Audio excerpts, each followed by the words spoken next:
Hello friends, எல்லோரும் எப்படி இருக்கீங்க? பலாப்பழம் கட் பண்ணுறது ஒரு பெரிய வேலை தான். கட் பண்ணி முடித்ததும் அந்த வெசல்ஸ் எல்லாம் க்ளீன் பண்ணுறது அதை விட பெரிய பெரிய வேலை தான். கத்தியில் தட்டில் இதெல்லாம் பிசுக்கு ஆயிரும். இதை எப்படி க்ளீன் பண்ணணும்னு எங்கள் சமையல்கார அம்மாக்கிட்ட கேட்டோம். அது ஒரு சூப்பரான ஒரு ஐடியா சொல்லிச்சு. அது மாதிரி செஞ்சும் பார்த்துட்டோம். சூப்பராக க்ளீன் ஆகிருக்குது. இது என்ன பெரிய விஷயமா சூடு பண்ணால் போயிட போகுதுன்னு சொல்லுவீங்க. ஆனால் அதை விட இது ஈஸியான டிப்ஸு. தீபத்தை எண்ணெய் இருந்தால் மட்டும் போதும். இந்த கிச்சன் டிப்ஸ் தான் இப்போ நான் உங்களோட ஷேர் பண்ணிக்க போகிறேன். வாங்க.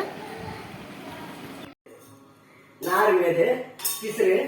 இந்த பிசுறு போகிறதுக்கு இந்த தீபத்தெண்ணெய்ங்க ஒரு ஸ்பூன் எடுத்து தட்டில் சின்ன தட்டில் ஊற்றிக்கிட்டு இதை வச்சு இப்படி தடவணும்னா பூரா தீபத்தெண்ணெய் சுத்தமாக வந்துடுங்க. சுத்தமாக வந்துடும். சுத்தமாக வந்துச்சுன்னா இது கழுவுறதுக்கு ஈஸியாக இருக்குங்க. சில பேர் சொல்கிறாங்க தேங்காய் எண்ணெய் நல்லெண்ணெய் ஊற்றிக்கலான்னு. அதில் போகாதுங்க. இது தீபத்தெண்ணெய் சுத்தமாக அப்படியே வந்துடுங்க. இப்படி சொன்னாலுமே ஊற வச்சு நல்லா பழமாக நல்லா நீட்டாக வந்துடும். இல்லைங்களா? இந்த தீபத்தெண்ணெய் போட்டுருக்கேன் பாருங்க. சூப்பராக அப்படியே வந்துடுங்க.